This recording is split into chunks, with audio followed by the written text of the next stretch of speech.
안녕하십니까. 세종사이버대학교 최지영 교수입니다. 컴퓨터 활용 1급 실기 기출 엑셀 2016에 대한 접근 방법을 정리해 보도록 하겠습니다. 자, 엑셀은 상당히 어렵다라는 게 정평이 나 있죠.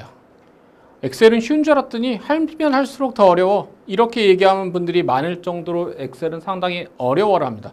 나 엑셀 좀 할 줄 알아 라고 하는 친구들한테 관련된 기출문제 중에 좀 어려운 거 갖다 주면 이거 기억이 안 난다 이렇게 좀 발뺌을 하는 경우들도 존재를 합니다. 그래서 실제 자격증이 있는 친구들도 한참 자격증 딴 지 오래되면 잊어버리는 것이 일반적입니다. 그래서 우리가 엑셀에서만큼은 공략 포인트를 좀 짚어놓고 가자. 자, 고급 필터 문제는 항상 나온다라고 봐야죠. 우리가 조건, 정렬 이런 문제는 거의 매번 나온다고 봐야 합니다.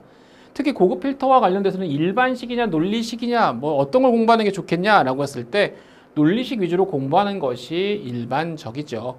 자, 조건부 서식의 경우에는 난이도가 좀 쉬운 편에 해당합니다. 그렇죠? 고급 필터도 뭐 처음엔 좀 어렵다고 생각하는 분들도 계시지만 실제로는 쉬운 난이도 안에 포함이 되죠. 자, 조건식은 아시다시피 equal로 입력하고 식을 적어야 합니다. 그리고 느낌표나 에스트릭과 같은 특수 문자는 사용할 수 없다라는 거 당연한 거지만 놓치는 경우도 상당히 많고요. 특히 아시다시피 열고정이니 행고정이니 우리가 참조에 대한 문제, 이 참조 상당히 어려워하는 분들이 계시죠. 그래서 절대 참조, 뭐 행참조, 열참조 이렇게 부르는 우리가 이 참조 기능을 상당히 어려워라 합니다. 그래서 우리가 무엇을 고정해야 되는지에 대한 위치 포인트 꼭 공부하고 가야 한다. 자, 시트 보호나 통합 문서 보호하는 문제에 있어서도 우리가 범위 영역에 셀 잠금을 하여라 라고 나오면 그 범위에 바로 셀 잠금을 하는 것이 아니라는 거죠. 그래서 그런 특수한 상황에서 우리가 무엇을 선택하고 어떤 포인트들을 짚어야 되는지를 놓치는 경우에 상당히 좀 어려운 경우들이 존재합니다. 자, 사람들마다 난이도가 좀 다를 수가 있죠. 난 이건 참 쉽다고 생각하는데 이것만큼은 너무 어려워 라고 하는 분들이 물론 있습니다. 그런데 이제 우리가 계산 문제, 특히 함수 문제의 경우에는 상당히 어려워라 하는 경우들이 일반적이죠. 함수는 쉬운 줄 알았더니 너무 어려워 라고 하는 분들도 계셔서 아, 난 엑셀 때문에 함수 못하겠어. 함수 때문에 엑셀 못하겠어? 라고 한다면 예, 뭐 엑셀 함수면 엑셀 뭐 이게 거의 같은 맥락이라고 볼 정도죠. 하지만 여러분들이 사용자 정의 함수는 거의 무조건 나온다라고 생각하셔야 되고요. 배열 수식 문제도 한두 개는 출제된다라고 알고 계셔야 합니다. 특히 조건이 AND일 때, OR일 때 AND, OR가 뭔지는 다 알고 계시죠. 근데 AND는 별표, OR는 플러스. 자, 이런 식의 구조에 관련된 문제는 커말 1급에서만 나옵니다. 2급에서는 존재하지도 않았던 옵션이에요.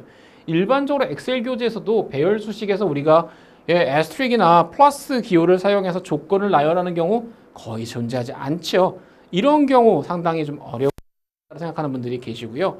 프리퀀시 함수와 같은 이 빈도 함수, 특히 뭐 통계학을 재밌어하는 분들이 있는지 모르지만 통계학이나 우리가 기술 통계에서 자주 사용하는 함수 중에 하나가 바로 빈도 분포. 이 빈도에 대한 부분들을 만들 때 범위를 잡고 하는 것인데 이 접근하는 방법에 우리가 만들어 놓고 더블 클릭을 하거나 혹은 채우기 핸들바를 이용해서 쭉 끌어내리는 이러한 방식이 아닌 그쵸? 범위를 미리 다 지정해 놓고 컨트롤 쉬프트 엔터 이렇게 특수하게 적용하는 방법들은 우리가 반드시 정리를 해 놔야 해당되는 문제를 놓치지 않고 풀 수 있다라는 겁니다. 자, 사용자 정의 함수의 경우에는 직접 코딩하게 되는데 뭐 비주얼 베이직 정도야 껌이지 라고 하는 분들도 계십니다. 그런데 이게 엑셀 화면에 그쵸 기능이 작동되지 않아서 또는 기본으로 세팅된 값이 아니기 때문에 왜 내 건 없어? 라고 하는 분들도 계시는데 개발 도구 탭에서 비주얼 베이직이라고 하는 걸 클릭하거나 또는 단축키로 Alt F11 그쵸 펑션 11을 눌러주면 비주얼 베이직을 호출할 수 있습니다. 그쵸? 그리고 이 비주얼 베이직을 해놓고 왜 결과물이 안 나오냐라고 투덜투덜거리는 분들이 가끔 계시는데 킨 뒤에는 반드시 모듈이라는 걸 클릭해 줘야만 그쵸 해당되는 것들이 정상적으로 작동한다라는 것. 자, 피벗 테이블 역시 피벗 테이블은 너무 어려워라고 하는 분도 계시지만 저 같은 개인적으로는 저한테는 별로 안 까다로운 편입니다. 하지만 학생들은 상당히 까다롭다라고 이야기를 하죠.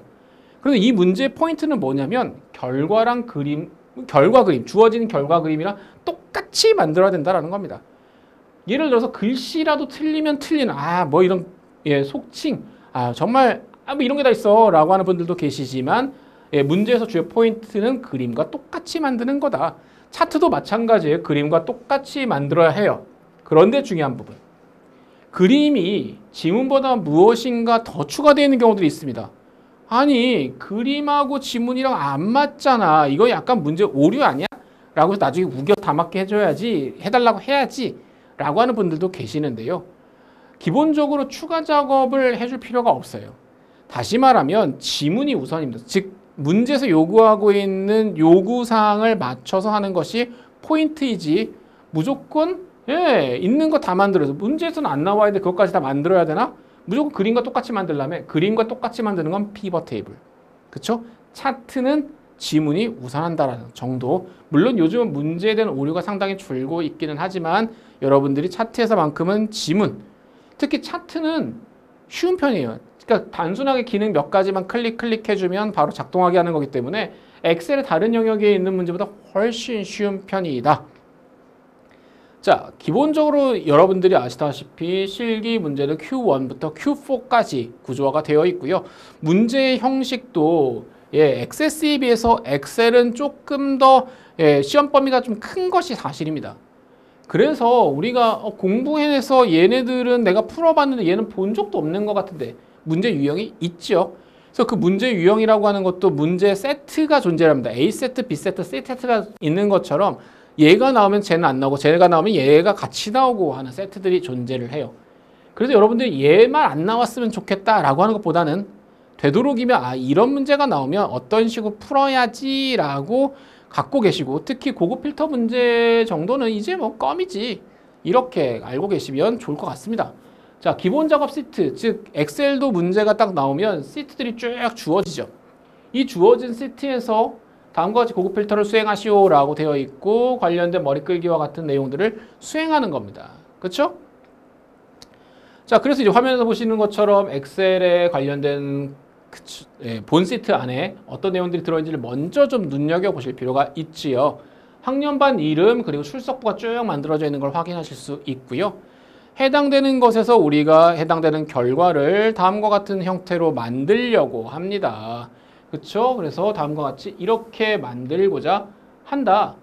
자, 그래서 이제 해당되는 것들을 우리가 고급 필터에 있어서 조건을 만들려고 하는데 그 조건이 만만치가 않아 라고 하는 분들이 있으시죠. 자, 그래서 고급 필터에 보면 BC에서 T31 이건 이제 문제에서 주어진 영역이에요. 자, 출석수가 출석수의 중간값보다 작거나 자 6월 9일이 빈 셀인 행에 대하여 학년, 반, 이름, 6월 9일 출석수 열을 순서대로 표시하시오. 말이 훨씬 더 어렵습니다. 그죠? 해당되는 셀하고 봤더니 중간값하고 비교해서 그게 작은지 확인해라 라고 되어 있는 거죠. 자, 그래서 여러분들이 그냥 해보면 되게 어렵습니다. T4에서 T31에 대한 중간값을 계산해 봤더니 해당되는 값은 14가 나옵니다. 그래서 여러분들 대부분 이 엑셀 문제들을 보면 함수의 중첩 문제, 함수 중첩하는 걸 모르는 분은 없을 거예요. 근데 이 중첩을 대부분 가장 밖에 있는 함수부터 무조건 하고 그 다음에 안에 거 불러다가 하나씩 입력하라고 강의하시는 분들도 계시는데요. 저는 좀 편법일 수는 있겠지만 저 같은 경우에는 안에서부터 합니다. 예를 들어서 중간값이 얼마인지를 먼저 확인하는 거죠. 그래서 해당되는 값하고 얘가 왜 그러한가를 비교해서 얘가 맞겠구나, 얘의 결과값이 어떤 식으로 나오겠구나 라고 하는 것을 미리 확인한 상태에서 문제를 푸는 경우들이 훨씬 더 많다라는 겁니다. 그래서 14일보다 작은 경우, 그쵸? 그렇거나 그리고 블랭크인 경우를 확인해서, 그쵸? 해당되는 것들을 순서대로 표시하라 라고 되어 있습니다. 그리고 조건은 V3, E4 영역에다 입력을 할 건데 isBlank, 오와 미디안 함수를 사용해라 라고 되어 있어요. 주어진 함수만을 사용하셔야 하죠. 자, 그럼 여러분들이 해당되는 것들 중에서 얘가 어떤 함수인지 모르는 분들은 없을 겁니다. 이를 미디안 함수가 뭐고 오아가 뭐고 논리 함수인지 모르고 isBlank가 뭐 하는지 모르는 분들은 없을 거예요.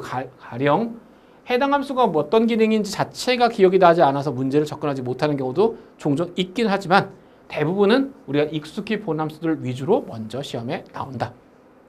자, 그리고 중요한 포인트 중에 하나, 우리가 조건식을 넣을 때 다음과 같이 조건에 있어서 필드명을 갖고 오지 않았을 때 고급 필터의 결과물이 나오지 않는 경우들이 있습니다. 필드명을 만들지 않고 여러분들이 어떻게 하는 경우들이 있어요? 그냥 해당되는 것들에 대한 부분들을 우리가 해당되는 조건 입력한 후에 조건에 대해서만, 그쵸? 그냥 넣으면 어떤 일이 벌어지죠? 모든 결과가 다 나온다. 그럼 우리가 특정한 주어진 필드만 우리가 보여주고자 할 때는 어떻게 해야 된다? 화면에서 보시는 것처럼 해당되는 필드 이름을 복사해서 컨트롤로 선택해서 해당되는 것들만 이렇게 네임을 붙여 넣어야 한다라는 것이죠. 그래서 여러분들이 화면에서 보시는 것처럼 학년, 반, 이름, 유월글, 출석수, 열을 순서대로 표기하시오 라고 하는 건 뭐냐? 우리는 이것만 볼 거야 라고 하는 뜻이에요. 그래서 이 결과만 우리가 화면에다가 보여줄 거야. 그래서 이런 식의 일부열만 표시하는 경우는 여러분들이 반드시 정리해 두셔야 한다라는 겁니다. 자, 조건부 서식을 설정할 때 여러분들이 조건부 서식에서 특정 영역에 대한 조건부 서식에 조건을 만드는 것 and column is at months 함수를 사용할 때 이 조건부 서식은 아시다시피 그죠? 함수 중첩에 있어서 좀 어려운 문제에 해당하는 경우들이 있습니다. 왜냐? 함수를 우리가 안에다가 직접 타이핑해야 해요. 대부분 이런 식의 구조를 갖고 있는 문제의 경우에는 아시다시피 어떤 경우에 해당하냐라고 했을 때 앞에서 보셨던 이러한 문제의 구조, 기본 작업 1번과 같은 이런 식의 구조의 문제는 우리가 결과물이 무엇인지를 확인하고 얘를 만든 후에 잘라내기에서 여기다 붙여가지고 계속해서 함수 안에 넣는 이런 식의 방식도 충분히 사용이 가능하다. 하지만 말씀드린 것처럼 조건부 서식을 활용하는 경우에는 그렇지 않은 경우들이 존재한다는 겁니다. 그래서 다음과 같이 해당되는 것들의 노란색 표시가 나오도록 하려면 이런 식의 조건부 서식 문제잖아요. 조건부 서식의 문제를 풀고자 할 때 다음과 같이 어떻게 표기합니까? 라고 하는 것에 있어서 소식 규칙 편집 만드는 거 모르시는 분들은 없어요. 이 문제에서 조건부 서식에서는 수식을 사용한 서식을 지정할 세 결정 맨 마지막에 있는 메뉴를 사용하죠. 그리고 보시는 것처럼 이 안에다가 함수를 중첩해서 넣었을 때 이게 뭐냐라고 하는 것, 그쵸? 그리고 여기에 보시는 것처럼 is at이라고 하는 것이냐, 그쵸? 이게 홀수인 날만, 홀수인 경우에만, 그리고 여기 보시는 것처럼 왜 도대체 is3, 그쵸? 왜 숫자 앞에만, 그쵸? 달러 표시가 되어 있느냐? 아시다시피 달러는 곧 고정한다는 뜻이에요. 엑셀에서 이런 것들 함수 중첩이 난 너무 어려워라고 하는 분들이 계시는데 이 중첩이 어려운 이유는 이게 왜 고정하는지를 모르고 이해하지 못하는 경우엔 이걸 외워서 풀기에 상당히 어려움이 있다. 왜? 문제가 매번 똑같은 패턴이 아니잖아요. 그러다 보니까 함수에서 해당되는 중첩을 왜 그렇게 해야 되는가라고 하는 것들을 모르거나 또는 우리가 참조 기능을 잘 모르는 경우에 상당히 어려울 수 있고, 그리고 해당되는 서식에서 그쵸? 서식은 우리가 마음에 드는 색깔을 고르는 게 아니에요. 노랑도 그쵸? 그래서 관련된 부분들의 옵션에 이름이 정확하게 문제에서 주어진다. 그 부분들을 선택하고 확인 버튼 눌러야 결과물을 뽑아낼 수 있다라는 거죠. 자, 다음과 같이 여러분 수식을 사용해서 서식을 지정할 셀 결정을 할 때는 범위 선택하고 조건 수식 만들고 서식 정의화 등과 관련된 이러한 부분들이 매우 중요합니다. 그래서 AND에 아까 앞에서 말씀드렸던 도대체 왜 그렇게 만드느냐, 해당되는 조건이 둘 다인 경우에만 우리가 해당되는 결과를 우리가 화면에서 보겠다라고 하는 형태의 구조인 거죠. 자, 세 번째 문제를 봤더니 시트 보호하고 통합문서 보기를 설정하라고 되어 있습니다. 시트 보호 문제, 통합문서 보기는 뭐 여러분들이 엑셀에서 기본적인 어떤 책을 봐도 항상 옵션 설정이 되어 있는 부분이기 때문에요. 셀 잠금, 수식 숨기기 이런 기능들이 어려운 친구들은 아마 없을 겁니다. 다만 엑셀에서 왜 똑같이 했는데 나는 왜 그 결과물이 안 나옵니까? 라고 했을 때 앞에서 우리가 공략 이야기를 잠깐 했던 것처럼 내가 뭘 선택했는지 또 어디다 화면을 놓거나 마우스를 어디다 클릭해 놓고 해당되는 메뉴를 찾아가는지에 따라서 이게 나오기도 하고 나오지 않는 경우도 존재를 하죠. 엑셀에 해당되는 결과물이 안 나오는 이유가 가장 많은 게 뭐냐? 순서가 잘못됐기 때문이에요. 엑셀 문제에서 가장 중요한 포인트는 뭐다? 순서를 기억하자. 순서나 내가 주의사항들을 모르는 경우에 그쵸? 해당되는 시트 보호 통합 문서 보기를 설정하라고 되어 있는데 도대체 내가 뭘 잘못했길래 결과물이 안 나오냐? 다음과 같이 해당되는 메뉴에 찾아가지고 클릭해주는 게 어려워서 문제를 못 푸는 경우는 거의 존재하지 않는다. 그죠? 잠금이나 숨김이라고 하는 것에 있어서 뭐 하라는 얘기냐라고 했을 때 if하고 t30이 아까 말씀드렸던 주요 데이터들을 먼저 선택한 후에 해당되는 메뉴에 가서 클릭을 눌러줘야 뭐 할 수 있습니까? 라고 하는 것들, 그쵸? 보호한 기능을 작동시킬 수 있다라는 거죠. 자, 그리고 잠긴 셀의 선택과 잠기지 않은 셀의 선택을 허용하고 시트보호 해제 암호는 지정하지 않는다라고 했을 때 암호 안 넣고 잠긴 셀 선택과 잠금 해제 셀 선택에 보면 얘는 그쵸? 해당되는 부분들을 허용하겠다라고 하는 부분들. 그 허용을 뭐 하겠다라고 하는 보면 잠긴 셀의 선택, 잠기지 않은 셀의 선택, 그쵸? 요게 옵션 이름이다. 해당되는 것들 어렵지 않게 여러분들이 이미 알고 계실 거라고 생각이 듭니다. 자, 1번의 세 번째 문제를 봤더니 우리가 시트보호 통합 문서로 보기를 설정하는 데 있어서 다음과 같이 인쇄도로 페이지 나누기 구분선을 설정하시오 라고 되어 있어요. 자, 여러분들 아시다시피 엑셀의 시트가 이 열이 1페이지에서 2페이지에게 걸쳐 있는 경우들이 존재를 합니다. 그럼 여러분들이 보기에 가서 페이지 나누기 미리 보기를 보면 1페이지 일부 영역이 밖에 넘쳐 있는 경우들이 존재를 하죠. 이 경우에 어떻게 합니까? 라고 하면 마우스로 해당되는 선들을 우리가 조정할 수 있죠. 그래서 조정 어떻게 합니까? 라고 하면 마우스를 갖고 해당되는 것들을 클릭해서 우리가 얘를 넓히고 조정하는 부분들. 여러분들이 해보시면 별로 어렵지 않지만 나 이거 안 해봤는데 그쵸? 라고 하시면 굉장히 당황하시는 분들이 존재를 합니다. 그래서 얘네들이 여러분들이 마우스를 온 했을 때 위에다 얹었을 때 마우스의 포인터가 어떻게 보이는지를 보고 해당되는 것들을 클릭해서 본 다음에 얘네들을 여러분들이 인쇄도로 페이지 나누기 구분선을 조정해 놓고 보면 어떤 일이 보여집니까? 라고 했을 때 이게 1페이지 안에 나오는지 이게 2페이지에 걸쳐서 있는지를 우리가 확인해 볼 수 있다는 것이죠. 자, 두 번째 문제에 넘어가면 3점이 부여져 있는 계산 작업 문제가 나오는데 이 계산 작업은 상당히 어려워하는 친구들이 많다라고 미리 말씀을 드렸습니다. 그래서 표 1의 코드와 표 2를 이용하여 구분, 성멸, D4, D39 범위를 표시하라고 되어 있죠. 구분과 성멸은 표 2를 참조하고 우리가 매번 실습 파일 왔다 갔다 하기가 어렵기 때문에 그쵸. 제가 화면을 띄워놓고 그냥 보여드리고 있지만 여러분 해당되는 실습 파일을 여러분들 열어보면 구분과 성별이 무엇이 있는지부터 먼저 파악할 필요가 있는 겁니다. 엑셀은 문제를 보면서 해당되는 파일을 열어서 해당되는 파일에 당연히 해당 파일을 갖고 작업을 하지만 이 해당되는 파일을 먼저 보고 해당되는 창에 대한 이해가 먼저예요. 그리고 나서 해당되는 그 각각의 셀에다가 어떤 값들을 집어넣을 것인지 등을 먼저 머릿속으로 떠올릴 필요가 있죠. 자, 그리고 이제 구분과 성별 사이에 하이픈 기호를 표시한다라고 되어 있습니다. 그래서 기본형 하이픈 여자. 그럼 이제 갖고 와야 되는 값들을 가져다가 결합하고 중간에 하이픈을 집어넣을 거야 라고 하는 거죠. 자, VLOOKUP 함수 그리고 여러분이 아시다시피 lookup이라고 하는 HLOOKUP이니 VLOOKUP 함수 같이 시험에 안 나오는 일이 없는 함수는 드물죠.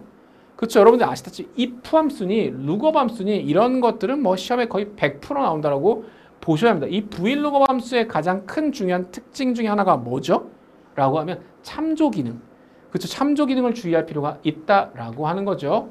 자, 그래서 여러분들이 화면에서 보시는 것처럼 구분과 성별의 다음과 같이 기본형과 남자, 기본형 여자 뭐 이런 식으로 각각의 것들을 결합해서 넣으려고 합니다.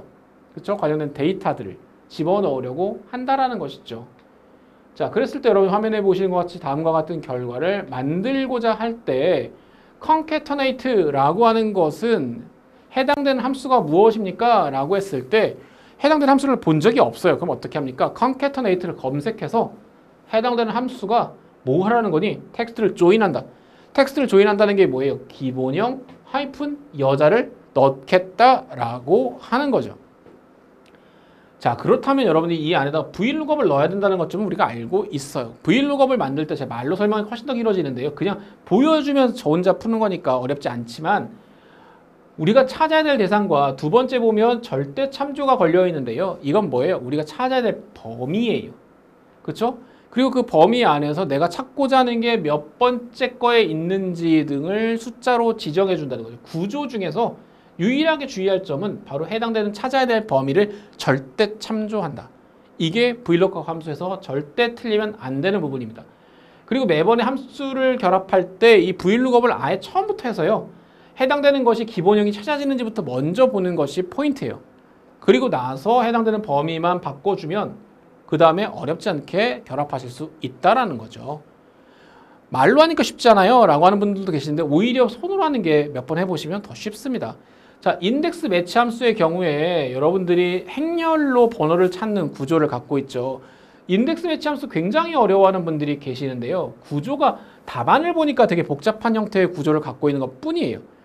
하나는 행번호, 하나는 열번호를 찾아서 해당되는 인덱스의 범위 안에서 해당되는 값들을 찾아서 그 값을 집어넣는다는 게 인덱스 매치 함수 구조의 특징이죠. 그죠? 그래서 여러분들이 화면에 보시는 것처럼 표3를 참조하라고 하는 걸 제가 여기다 붙여넣지 못했지만 코드와 가입란이라고 하는 해당되는 데이터를 열어서 봤더니 그 해당되는 데이터의 행번호와 열번호에 결합되는 내용들을 찾아서 그죠? 해당되는 값들을 찾아서 그 값들을 다음과 같이 집어넣겠다라고 하는 거예요. 자, 인덱스 함수의 주요 특징 중에 하나가 뭡니까? 해당되는 범위를 지정하세요. 그 범위는 거의 100% 절대 참조시킨다. 절대 참조에서 제가 왜 이렇게 했습니까? 다운표 안에다 집어넣어야 되는 거 아니죠. 그렇죠? 다운표는 우리가 텍스트 집어넣을 때 쓰는 거고요. 그만큼 중요하다는 이야기를 할 때 미국 사람들이 이렇게 다운표를 이야기를 하는데 중요한 포인트는 어레이에서는 뭐다? 절대 참조를 한다.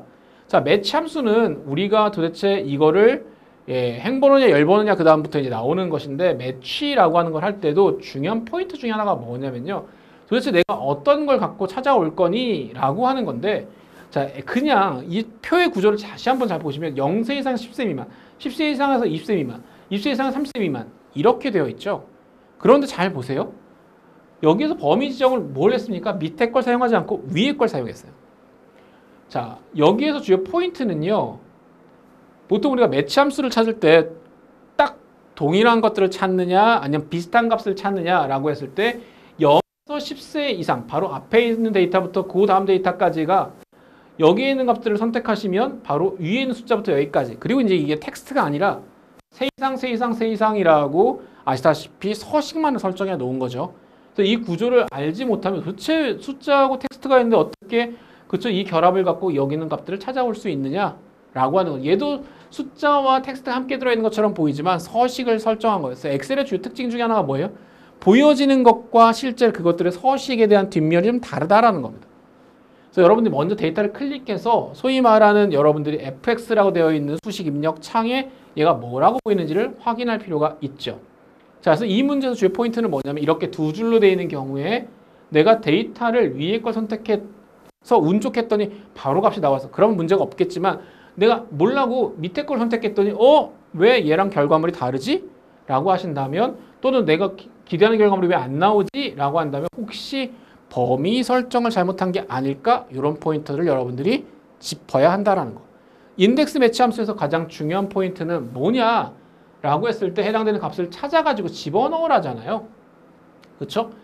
예를 들어 BM코드에서 나이가 24살인 경우에 24살이면 20세 이상 30세 미만 그렇죠? 그럼 해당되는 값은 13,200원이에요. 그럼 13,200원을 찾아다가 여기다 집어 넣으라는 얘기인 건데 BM코드에 20세 이상과 30세 미만에 해당하는 이 값을 찾아 넣으라는 건데 인덱스와 매치 함수는 해당되는 값을 찾아서 여기다 넣어줘. 그렇죠?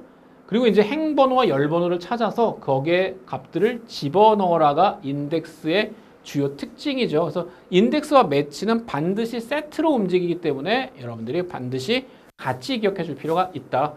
자, 세 번째 문제를 봤더니 표 1의 가입 나이와 표 4의 나이를 이용해서 나이대별 가입자 수를 M21부터 M27까지 21부터 27 영역에 표시하라고 되어 있는데요. 여기서 보시면 프리퀀시 함수를 사용하고 있습니다. 이 프리퀀시 함수는 배열 함수죠. 그래서 문제에서 대놓고 배열 수식이야 라고 알려줬습니다. 배열 수식은 뭘 한다고요? 컨트롤 쉬프트 엔터, 컨트롤 쉬프트 확인 버튼 누른다는 거 알고 있어야 되고요. 범위를 지정해 놓고 하지 않으면 해당되는 셀이 전체 다 나오는 게 아니라 특정한 범위와 하나만 나와.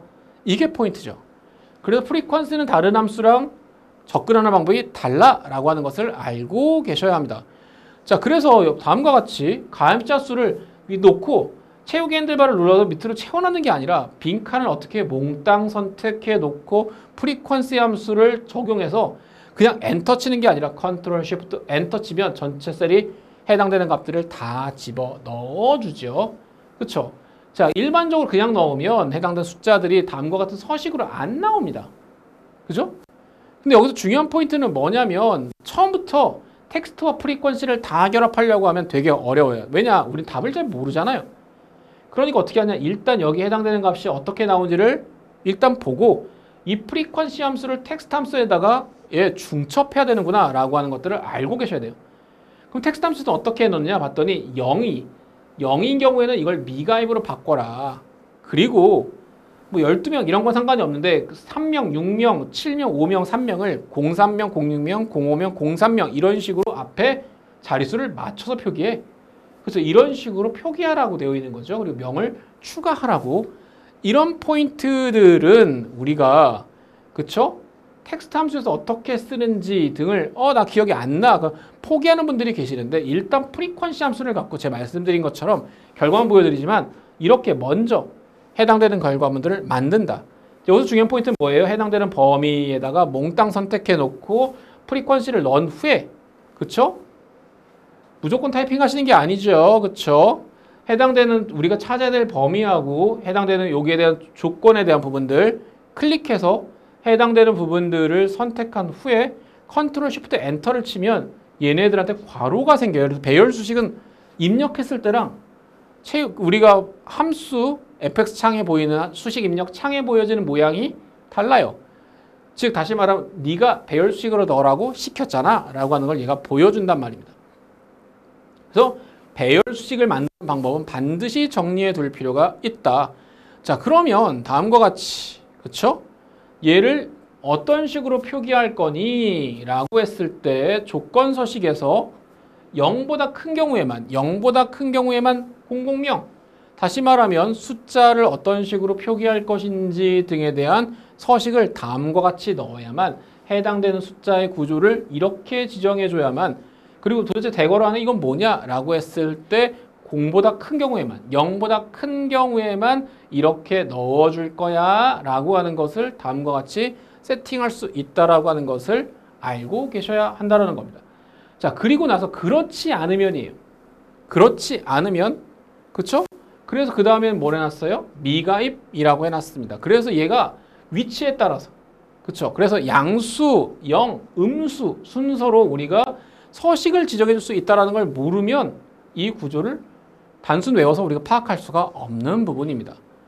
그러니까 하나의 엑셀은 마치 눈덩이를 굴리는 것 같다라고 제가 항상 제 오프라인 수업을 듣는 친구들한테 이야기를 하는데 처음부터 모든 걸 다 잘하는 것이 아니고요. 얘가 여기다 왜 넣는가라는 걸 하나씩 계속 쌓아 올리듯이 해야 돼. 그래서 엑셀은 당일치기도 안 되고요. 2, 3일 만에 공부를 해서 합격 점수를 얻어내는 것이 매우 어렵습니다. 그러니까 여러분들이 단순하게 외워가 아니에요. 왜 이렇게 하는가라고 하는 것을 일일이 매칭시켜서 기억해 놨다가 그 문제가 그걸 요구할 때 거기에다 이렇게 세팅하는구나. 그래서 양수, 영, 음수의 순서대로 그렇죠? 세미콜론을 구별한다는 걸 모르면 틀릴 수 있다는 거고 그 안에다가 따옴표를 집어넣는다는 것도 모르면 역시 문제가 발생할 가능성이 있죠. 그래서 일단 프리퀀시 함수를 만들어서 값이 나오는 걸 확인한 후에 텍스트 함수에 넣어서 해당되는 조건들이 작동하도록 저 함수를 중첩하시면 된다라는 거죠. 자, 4번에 봤더니 나이 코드 가입 기간을 이용해서 코드별 평균 가입 기간을 P20에서 T25 영역에 계산하시오. 즉 다시 말하면 이 안에다가 집어넣을 거야 라고 하는 겁니다. 그래서 해당되는 조건에 맞는 경우만 앞에다가 세팅해서 집어넣을 건데 그쵸? 여기서 if error 함수를 왜 썼니? 라고 하는 거죠. if error는 그쵸? 여기 우리가 오류 메시지가 나왔을 때 뭐 할 거냐? 라고 하는 겁니다. 실제로 if error 함수인 경우에는 거의 100% 블랭크를 집어넣어라가 일반적이죠. 그래서 빈칸들은 왜 들어있느냐? 여기 보시면 divide by zero가 나와요. if error 함수를 사용하지 않으면. 즉 다시 말하면 오류 발생 시 공백이라고 하는 것은 if error인 경우에 어떤 옵션을 집어넣을 건지를 문제에서 준 거죠. 자, 그래서 얘도 여러분이 화면에 보시는 것처럼 다음과 같이 이런 식의 결과물이 나오지 않도록 하기 위해서 if error 함수를 집어넣는다라는 거고요. 자, 앞에서 우리가 했었는데 다음과 같이 세상 이렇게 복잡한 수식은 보다 처음 봤네 라고 하지 마시고 그쵸? 얘는 뭡니까? 논리 조건에서 얘가 해당되고 쟤도 해당되고 얘도 해당된다 라고 하는 조건이 2개 이상일 때 별표 있는 산자 이게 뭡니까? and인 거죠. 그쵸? 그래서 이게 더하기인 경우와 별표인 경우, 그쵸? 에스테릭 문자가 붙는 경우와 구별할 줄 알아야만 이 문제를 풀 수 있습니다. 그래서 엑셀을 책으로 그냥 보는 사람들, 여러분이 그냥 눈으로 들으면서, 눈으로 듣는 게 아니라 눈으로 보고 귀로만 듣게 되면 엑셀은 머릿속에 남을 수가 없어요. 그래서 원래는 말씀드린 것처럼 얘를 우리가 뭐 유튜브 영상으로도 엄청나게 많은 특강들이 존재를 하지만 단순하게 귀로 듣고 그냥 저렇게 풀면 되는데 하고 실제로 봤더니 안 돼. 왜 안 돼요? 안 해봤기 때문에 그렇습니다. 주어진 상황을 분석하고 내가 시키는 것을 하는 게 아니라 내가 판단하고 이렇게 해야 되는구나 하는 걸 익숙하기 전까지는 엑셀 시험은 상당히 어려운 편에 해당한다. 그래서 계산 작업이 너무 어렵다라고 정평이 나 있는 거죠. 자, 그래서 여러분들이 if에라라고 하는 것에 그쵸? 해당되는 함수를 중첩해서 넣습니다. 그래서 보통은 if에라 불러다 놓고 그 안에다 중첩해서 안에 거 치라고 입력해라 라고 하는 게 대부분의 엑셀 교재에서 하는 접근 방법이지만 그렇게 하면 이게 정말 맞았는지 틀렸는지를 우리가 알 수가 없거든요.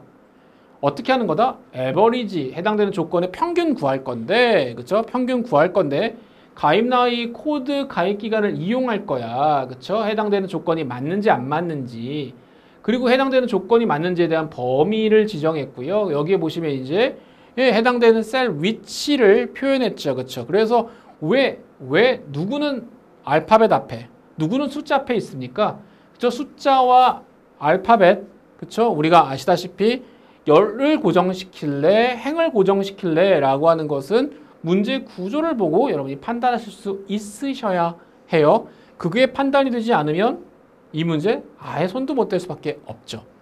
그래서 그와 관련된 연습은 단순하게 예제 한두 개 풀어본다고 알 수 있는 것이 아니고요. 여러분들이 엑셀 관련된 연습 문제를 꾸준히 연습하시고 또 연습하셔서 이게 그래서 그렇구나 라고 하는 것들을 판단할 때까지 연습하셔야 됩니다. 자, 계산 작업의 마지막 함수를 봤더니 사용자 정의 함수 fn 가압 상태를 작성해라. 자, 사용자 정의 함수가 등장하려면 다음과 같이 문제에서 해당되는 코드에 대한 프로시저를 제공하죠. 자, 너 이거 만들 거야 라고.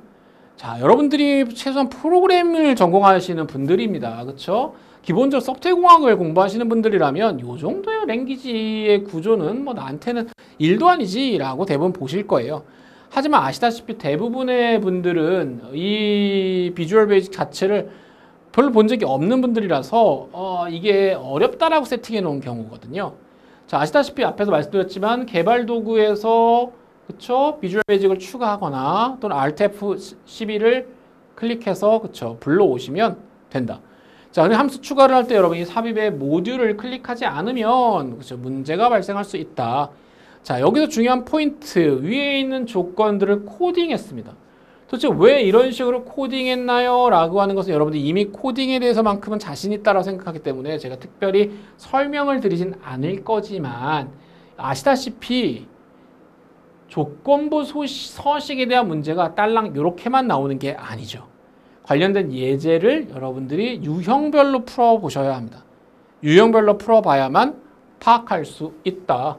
그렇죠? 여러분들이 왜 이런 식의 기본적으로 펑션 열고 펑션 닫고 if문과 else문 정도는 소위 말하는 학부 1, 2학년들은 다 할 줄 아는 정도 수준이 내가 1학년인데 아직 못 배우신 친구들이라면 이미 랭귀지에서 아니면 이런 구조에 대한 부분들은 뭐 알고리즘이고 논리적인 부분들이니까 그렇죠. 제가 단순하게 코드를 읽어드리는 것보다는 여러분들이 왜 저렇게 하는가에 대한 것들을 매칭시켜서 논리적 판단을 하시면 어렵지 않게 할 수 있다라는 거죠. 자, 그래서 다음과 같이 해당되는 것들에 대한 숫자를 넣고 판단을 하면 휴면보험 정상 이런 부분들을 텍스트로 바꾸겠다라고 하는 것들을 앞에서 함수로 해놓은 거죠. 그래서 이 함수의 주요 특징이 뭡니까? 이 두 개의 숫자를 비교해서 내가 필요한 메시지를 여기에 칸에다 집어넣겠다라고 하는 것들을 정의한 겁니다. 그리고 여러분들이 보통 실습 파일을 갖고 오면 이거 왜 안 되지? 라고 하는 경우들이 있는데요. 여러분들이 그 함수를 컴퓨터마다 옮겨서 붙는 게 아니라 세팅해야 되기 때문에 그런 거죠. 그래서 여러분들이 왜 안 될까 하지 마시고 여러분들이 직접 한번 해보시는 게 되게 중요하다. 자, Q3의 경우에는 분석 작업과 관련되어 있습니다. 피벗 테이블 문제는 처음 해보는 친구들은 굉장히 어렵다라고 말씀을 드렸고 전 기본적으로 피벗은 처음엔 좀 어렵지만 소위 말하는 얘는 처음 볼 때는 너 왜 이렇게 까칠하고 어렵니? 대하기도 힘들고 하지만 몇 번 해봤더니 참 너는 보면 볼수록 매력적이구나 라고 하는 아이가 저한테는 피벗 같은 아이거든요. 처음에는 피벗이 뭔지도 모르고 얘는 도대체 어떻게 만드는 건지도 모르고 클릭할 때마다 결과물도 바뀌어가지고 굉장히 당황하게 만드는 것 중에 하나가 바로 피벗입니다. 근데 피벗은 기본적으로 여러분 아셔야 되는 것 중에 하나가 도대체 이 위치라고 하는 것도 어디에다가 만들어야 되는가라고 하는 것들을 잘못 판단하는 경우들이 있는데 도대체 여러분이 클릭을 어디다 해놓고 피벗을 불러오냐에 따라서 피벗의 테이블이 그려지는 위치가 바뀐다라는 것 정도는 알고 계시는 거라고 생각이 들고요. 피벗의 위치는 반드시 출력물에서 지정하고 있기 때문에 그 부분이 아니면 다시 만들어야 한다. 그렇죠? 자, 그래서 여러분들이 피벗을 만들 때 피벗 테이블과 관련된 여러 가지 문제들이 존재를 합니다. 그렇죠? 그래서 여러분들이 외부 데이터를 가져와서 여기에서는 작업을 하는 거기 때문에 외부 데이터를 클릭해가지고 갖고 와. 출석관리 CSV 파일 갖고 올 거야. 자, 여기에서 보면 더 찾아보기를 딱 누르면 데이터 가져오기, 액세스에서도 자주 나오는 문제 중에 하나지만 엑셀에서도 그쵸. 내 데이터의 머리글 표시 해당되는 옵션을 체크한 것과 체크하지 않는 경우 어떻게 합니까? 문제에서 주어준다. 그쵸? 문제가 되게 길고 복잡해 보여서 문제를 읽으면 뭐 하라는지 도대체 모르겠는데 다 옵션 이름이더라. 예를 들어서 구분기호 쉼표로 분리되어 있다. 구분기호로 분리됨. 내 데이터 머리글 표시. 이게 다 옵션 이름이다라는 거죠. 그래서 문제에서 틀리지 않는 방법 중에 하나가 뭡니까? 해당되는 문제를 풀면서 내가 그 해당 옵션을 세팅했는지 안 했는지를 체크해가면서 문제를 풀어야 오류를 줄일 수 있다라는 것이죠. 자, 그래서 말씀드린 것처럼 얘는 쉼표로 되어 있는 거. 기본에 탭으로 설정되어 있는데 탭 체크 지우고 쉼표 설정하고. 그쵸? 해당되는 거 다음으로 눌러줘야 하는 것이고요. 학년반 성별 이름 출석부 열만 가져와서 데이터 모델에 데이터를 추가할 건데요. 여기도 보시면 데이터 모델에 데이터를 추가하라는 게 대체 뭔 소리냐. 그리고 가져오지 않으려고 하는 것들이 있는데 왜 가져오지 않을 것들이 있느냐. 학년반 성별 이름 출석부 열 뭐가 이렇게 길어가 아니라 나가 필요한 것만 갖다 쓸 거야. 그러면 어떻게 합니까 여러분들? 해당되는 것들을 얘는 선택하시면 해당되는 열을 안 갖고 올 거야를 우리가 지정해 줄 수 있어요. 그래서 열 건너뛰임 이렇게 세팅해 줄 수 있다라는 거죠. 세팅해 놓고 여러분들이 데이터 모델에 해당되는 부분들을 추가라고 하는 옵션이 문제에 있다라는 사실을 해야 되고 저 같은 경우에는 보통 이런 문제 풀 때 괄호를 치거나 밑줄을 쳐서 내가 얘네들을 하고 있는가를 반드시 크로스 체킹합니다. 자, 그래서 여러분들이 확인하고 문제를 땅 하고 만들었더니 다음과 같이 이런 식으로 그냥 나오면 얼마나 좋겠습니까? 그쵸? 근데 피벗이 어려운 이유가 뭐예요? 내가 만든 것들의 데이터가 그냥 출석부 관리에 이렇게 되어 있어요. 처음에는 여러분들 아시다시피 얘네들을 어떻게 합니까? 라고 하면 체크 버튼을 그냥 누르는 분들이 계시는데 피벗은 체크 버튼을 누르는 게 아니라 뭡니까? 체크된 것들을 밑에다가 드래그해서 넣어요. 그쵸? 그리고 얘가 학년이 위에 있냐 반이 위에 있냐에 따라서 얘의 모양이 바뀝니다. 그러니까 피벗의 모양은 내가 어떤 순서로 집어넣느냐에 따라 어느 위치에 넣느냐에 따라서 피벗의 모양이 완전히 그래서 이름이 피벗이지요. 자, 그리고 얘네들 보면 오른쪽 끝에 삼각형들이 붙어 있는데요. 이 삼각형들이 뭐예요? 옵션이에요. 이 옵션 설정하는 문제가 피벗에서 아우 복잡해 라고 하는 분들이 계시는데 몇 번 해보면 문제가 시험에 나오는 게 정해져 있다. 자, 그리고 왼쪽에서 보이시는 모양이랑 오른쪽의 모양이 다르죠.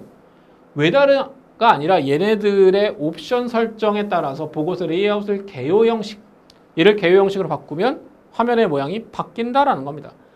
자, 그리고 여기에서 보시는 것처럼 소수점 자리를 0으로 설정하라 라고 하는 그리고 얘네들의 이름표들도 이렇게 세팅하게 되는 평균 출석수 뭐 이런 식으로 어떻게 하는 겁니까?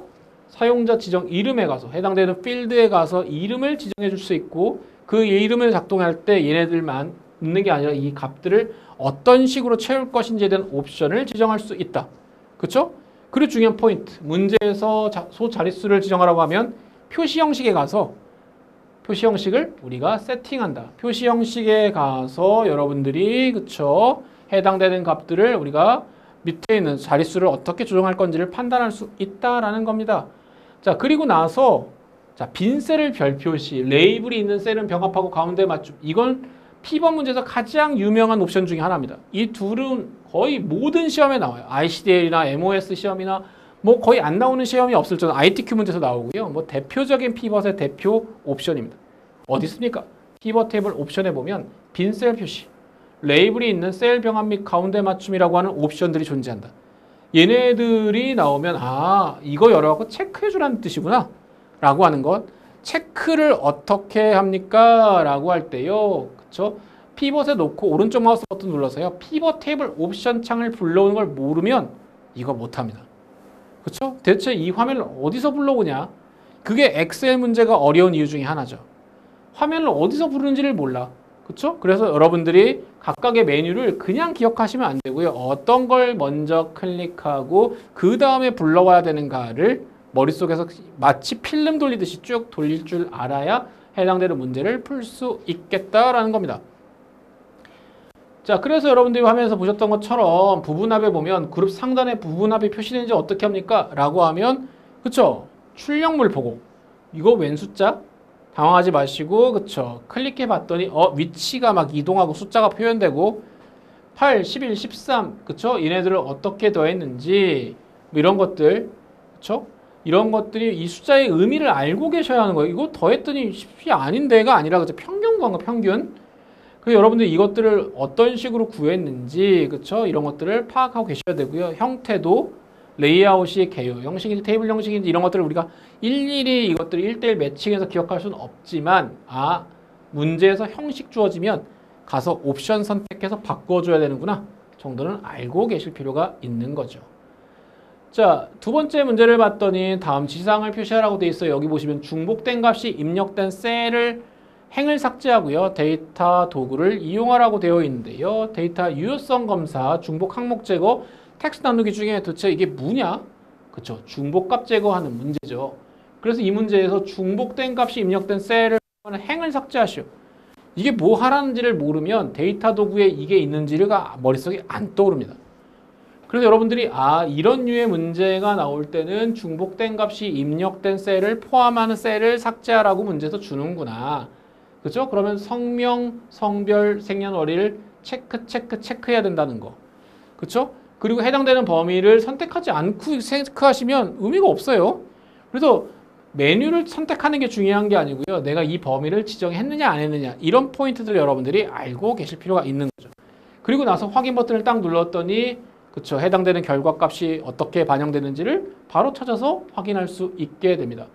자, 부분합 문제의 경우에는 문제에서 대놓고 부분합이라고 알려주죠. 이 부분합 문제를 풀 때 앞에서 보셨던 것처럼 부분합은 중복된 거 제거하고 그 다음에 뭐 합니까? 정렬한 다음에 부분합을 한다는 게 부분합 문제의 대표적인 특징입니다. 그래서 문제를 쭉 우리가 같이 그쵸? 풀고 있는 건 아니고 제가 만들어 놓은 걸 여러분 나중에 따로 보시는 거지만 부분합 문제가 나오면 정렬해야 되는구나. 정렬도 그쵸? 우리가 하나씩 하는 게 아니라 문제에서 이해 정렬하고 재정렬하라고 나오면 정렬 버튼이라고 하는 걸 눌러서 정렬창 띄워놓고 정렬창에서 해당되는 옵션에 대한 기준값 찾아가지고 확인 버튼 누를 때 그쵸? 여기에 체크된 부분들이 문제를 하라고 있는지 없는지 등에 대한 문제에 대한 조건들을 잘 찾아서 반영하셔야만 오류가 없게 됩니다. 물론 부분합 문제는 별로 어려운 건 없어요. 그쵸? 그리고 이제 부분합도 순서대로 하죠.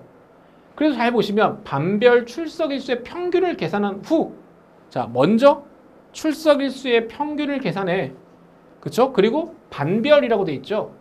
자, 반별이면 그룹화할 목에 대한 부분이 무슨 별로 되어 있는 부분입니다.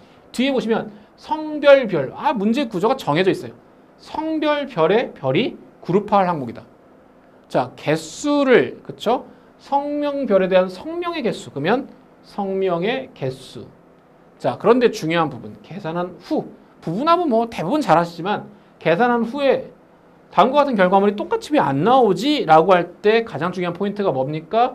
첫 번째 부분합을 할 때는 문제에서 그냥 클릭만 하면 되는 거지만 두 번째 거를 부분합할 때는 어떻게 한다? 새로운 값으로 대치된 걸 체크, 해제해야 한다. 그쵸? 이런 부분 포인트를 모르시면 왜 결과물이 안 나오지? 이런 일이 벌어집니다. 또 부분합 문제에서 가장 중요한 포인트가 뭐다? 정렬해야 되고 정렬된 형태에서만 해당되는 결과물이 나오고 두 번째 부분합을 수행할 때는 반드시 새로운 값으로 대치에 대한 체크를 해제하자. 이런 것들은 문제를 풀 때 꼭 반드시 알고 있어야만 문제에서 틀릴 일이 없다. 자, Q4의 경우에 기타 작업 35점이나 되어 있고요. 시트 다음과 같은 작업들을 수행하라고 되어 있는데 차트 문제는 뭐 거의 주는 문제입니다. 차트는 그냥 다른 문제, 앞에 있는 계산 문제나 이런 것들을 보통 Q1, Q2, Q3, Q4를 순서대로 푸는 분들이 계시는데 저라면 Q3, Q1 풀고 Q3 풀고 그죠? 피벗은 뭐 나오는 문제가 거의 정해져 있으니까 Q4의 차트 풀겠어요. 그리고 나서 가장 어려운 문제가 뭐냐라고 하면 당연히 가장 어려운 문제 뭐였어요? 계산 작업이었어요. 그래서 저는 Q2를 가장 마지막에 풀어라라고 보통 이야기를 하는 편입니다. 자, 어쨌든 중요한 것은 차트에 있어서에 대한 옵션들, 그죠? 자, 다음과 같은 옵션들을 지정하래. 이런 건 본 적도 없어가 아니라 다음과 같은 출력물을 만들 거야 라고 문제에서 주어졌습니다. 자, 보조축을 지정하래요. 자, 엑셀의 차트에서 제일 중요한 부분은 뭐냐면 내가 무엇을 클릭했느냐에 따라서 메뉴가 달라져. 그리고 클릭하고 오른쪽 마우스 버튼을 눌렀는데 그 메뉴가 없어? 그럼 뭐예요? 아, 내가 잘못 선택했구나.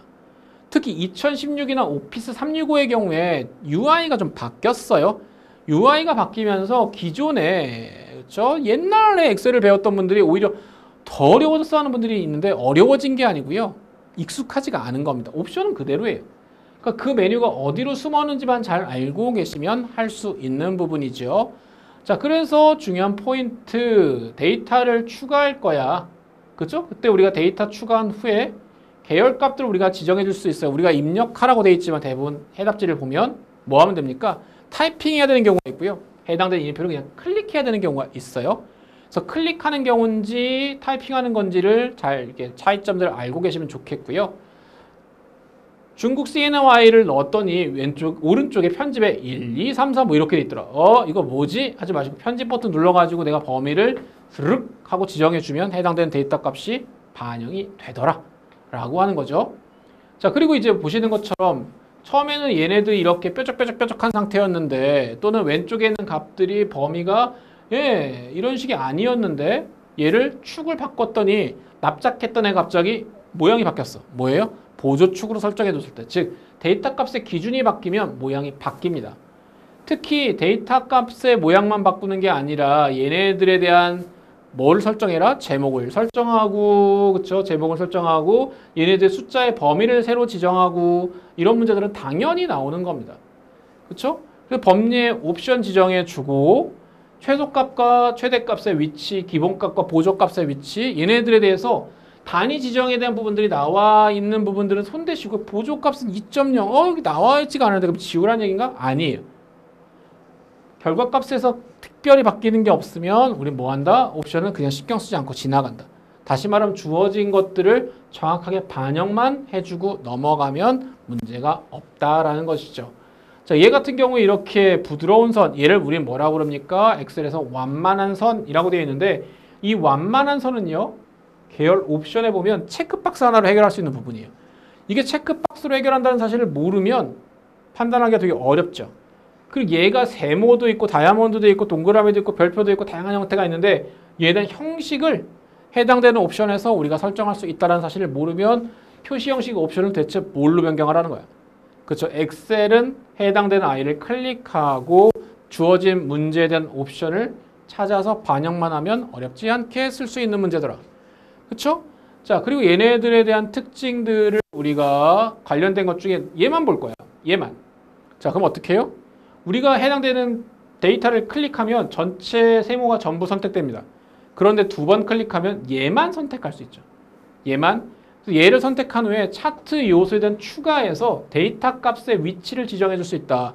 위쪽인지 오른쪽인지 왼쪽인지 그쵸? 이거에 대한 위치를 지정할 수 있는데 문제에서 이야기하는 위치를 파악하고 해당되는 옵션을 찾아가지고 야, 넌 여기 있으래 라고 지정해 주면 되는 부분입니다. 자, 기타 작업에 봤더니 매크로를 통해서 현대 문제 작성하라고 되어 있어요. 매크로가 뭐야? 라고 하는 분들은 아마 없으실 텐데요. 매크로라고 하는 건 일종의 내가 녹화시킨 부분들을 너도 똑같이 반복 수행해. 그쵸? 그래서 녹화 버튼, 그리고 청지 버튼 이런 버튼이 있어요.